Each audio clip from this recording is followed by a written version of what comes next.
ভিডিওটা একবার দেখেন, কি কয় একটু শোনেন। কিন্তু স্বর্গে একটা অসুবিধা আছে, সেই অসুবিধাটার জন্য আপনারাই বিচার করবেন যে আপনারা স্বর্গে যাবেন কিনা। স্বর্গে, সঞ্জয় বাবু, স্বর্গে একটা অসুবিধা আছে, সেটা হচ্ছে কি, যে যেই পরিমাণ আপনার ক্ষুধা লাগবে স্বর্গের দেবতারা এই পরিমাণ আপনাকে খেতে দেবে না। ওখানে সুন্দর সুন্দর পাকা ফল আছে, কিন্তু গাছের ডাল থেকে ছুটে আপনি খেতে পারবেন না।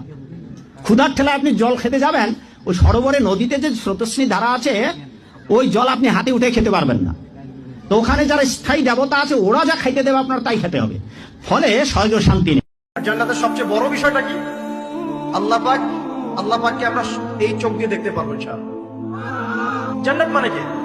যা ইচ্ছা তাই করতে পারবেন। জান্নাত মানে কি? আপনি চাচ্ছেন আল্লাহ আমি এখন একটা খামর চাই, শরাব, আপনার সামনে হাজির, চিন্তা করার সাথে সাথে। জান্নাত মানে কি? আল্লাহ আমি আপনাকে দেখতে চাই, আল্লাহকে আপনি দেখতে পারবেন। জান্নাত মানে কি?